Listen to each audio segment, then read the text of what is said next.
Welcome. This is Alice Alicia Jones, and I am doing another Facebook Live.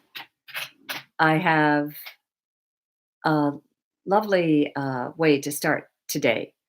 I had a call from my sister this morning, and she said that she was talking to one of her friends who had been reading a copy of my book, Own Your Power Day by Day Daily Meditations, and actually started a year ago. And she said to her, I am giving up going into victimhood. And I thought to myself, hallelujah, that is one of my main goals. Everything that I've dedicated my life to is about healing. And as I learned to heal myself, I also learned how to heal others. And the beauty is that whatever is bothering you, if you look at it from the perspective of a victim, you will stay mired in a place that is going to keep you down, hold you back, and not give you the freedom to live the life that you really want. The irony is that so many people stay in a place of negativity and don't realize that their negative thinking has any impact whatsoever on what is appearing in their life. They don't make the correlation. And the amazing thing is when you do figure that out, and hopefully programs such as this, books such as mine help you figure that out, that you can eliminate that. You can let that go. You can then change the trajectory of your life. I know myself when I reached rock bottom, it was a number of years ago. It was 1981. The In that year, my mother was dying of cancer. We basically had to close the door to our real estate business. So, my husband lost his job. I was pregnant with my first baby, and I had an awful time reconciling myself to the fact that we had spent all of our money, every single bit of earnings that we had to shore up our company. We were left with maybe $1,000 from what had been a very good size nest egg. And so we were left with $1,000. To make to add insult to injury, when I went to the hospital to deliver the baby, the hospital came to us, the somebody from the hospital came to us and said, "You can't go home without paying for the bill because the insurance turned us down." So I was absolutely horrified over this turn of events. But nevertheless, the insurance said, no, that you don't have maternity benefits, even though I had waited technically 3 years for the maternity benefits to kick in. And then but the saddest part of all is my mother died 11 days before my baby was born. All I saw in my life was victim, victim, victim, victim, victim. And everywhere I turned, everything that I looked at, I kept thinking that nothing's working. And why is so much bad stuff happening to me? Because I'm a good person and I want nothing but the best for everybody. So why am I experiencing all of these events that are so excruciatingly painful? It was only after I figured out that my own thinking put me into that place. And my own thinking had to change. I absolutely could not stay in a place where I did nothing but have negative thoughts rummaging through my head. And so every day, I also, after I brought home my infant, um, she smiled from the beginning. And anybody that tells you that an infant doesn't smile, that it's just gas, they don't know what they're talking about. They absolutely can smile. They can smile to the sound of your voice, to the direction of light, to a tender, the tender way that you hold them. They can smile over many, many things. And so I knew that I owed it to this new life to be positive, to be upbeat, and to give her the best start in life that I could. So it forced me into a place of positive thinking. I do want to uh, also share another thing, though, that I'm really that I have discovered that is really important, and this is about being a victim. So many of us, when speaking our truth, especially when we talked about um, maybe love, maybe religion, maybe uh, anything to do with spirituality, but there were times in the lives that we've had where we have been persecuted for that, and many, many times. And so the remnants of those feelings stay within our body because technically there is no such thing as a past life. This is another class. It's called The Evolution of the Soul. And so I'm not going to go into any detail on it, but it does have a way of past lives do have a way of encroaching on your current lifetime. And past lives will at times be bleed through the current lifetime. And in bleeding through, they will affect the way you feel, the way you think, the way you act, the way you talk. Um, I know that there are some voices uh, from my guides occasionally that will come in and like give me a message. And I absolutely don't think that. Uh, that it's anything weird.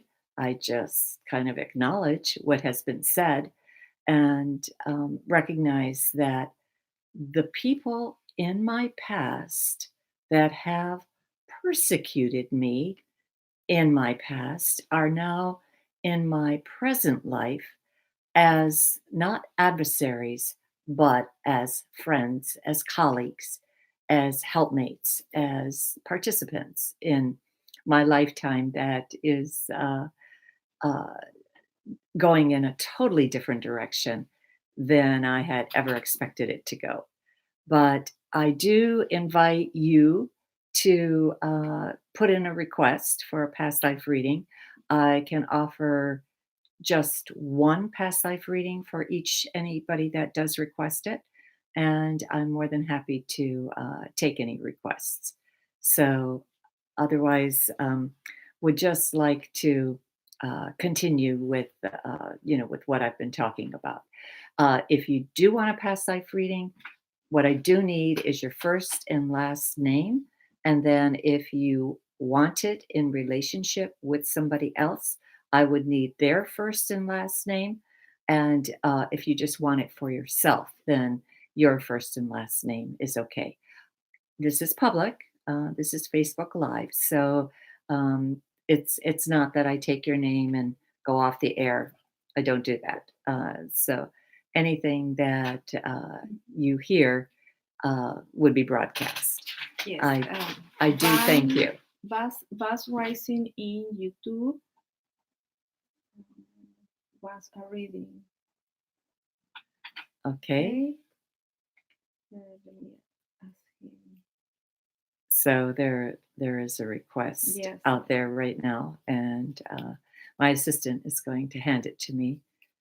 Um, the other thing about victimhood is that when you are in spirit, you are given like a movie screen of your life, what your life is going to look like. And in this lifetime that you're on the verge of being born into, and you have the right to say yay or nay to that lifetime. And you have the right to say, no, can't handle that. I choose another lifetime because you are part of the entire council of 12 that wants to that is setting up that life for you. Okay, so this is Amivis Mary's Cunningham. Amaris Uh-huh. Amaris Cunningham, and she wants it for herself. Yes. For herself. Okay.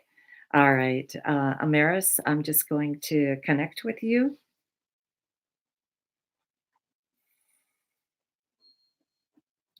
And I will just ask who was Amaris Cunningham in a previous life that's influencing this lifetime?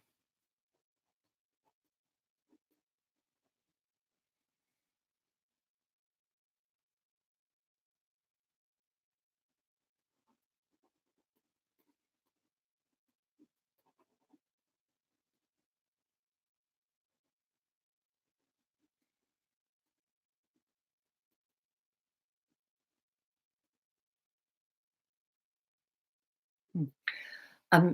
Maris, the what I saw was a Native American culture.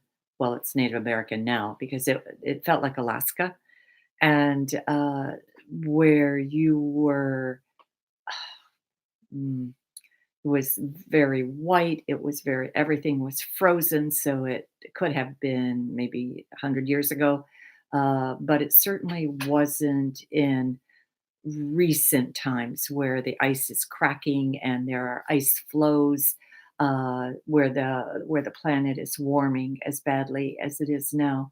But I saw you as a male, and I saw you as very self-sufficient. Uh, you were able to bring a family into uh, keep a family going. You were able to provide for them. You had you were well dressed in terms of being protected with the clothes that you wore.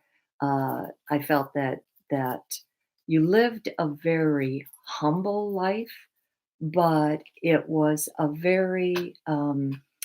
a life that was seemed to be very satisfying to you. You were very, very close to Mother Earth. You had a tremendous sense of love for the earth, an appreciation for every single thing because everything you needed was provided for in nature. And in terms of what kept you alive, what kept your family alive. Um, you also had uh, a real sense of beauty of your surroundings. You looked, I don't think you did anything with it, but what it feels like to me is that this love of beauty, like the northern lights, the glistening of the snow, the way that the sunlight fractured into like diamonds in the snow might have translated into a love of art or artistic talent in this lifetime. So I would be very curious to get your feedback on this and have you just give my assistant the any kind of feedback as to how that past life that I saw, how it might have influenced this lifetime.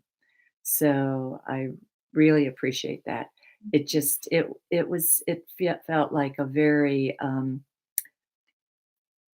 satisfying life to you, even though you were very alone much of the time. It still felt very satisfying. Yes, we are waiting for an answer. Uh-huh. He say that is very interesting. I'm humbled in this life, and I am always in search of beauty in nature. Interesting. Uh-huh. Yeah. Yes. Oh, we have a lot of followers today. So, in But any Facebook, we have this list for now. okay. Okay.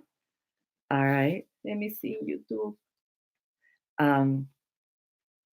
So let me see if I'll just start with the first one. Diane Drakely. Hi, Diane. I appreciate you being on Facebook, and I will just go into. Um, I'm just going to connect with you for 1 second.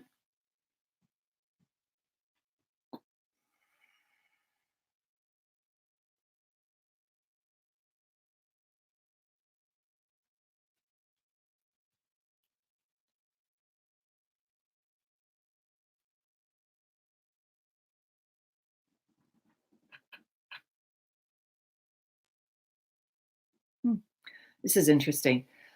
Um, the image is of a little boy, and but it feels like something out west because what I saw were the red rocks of Sedona.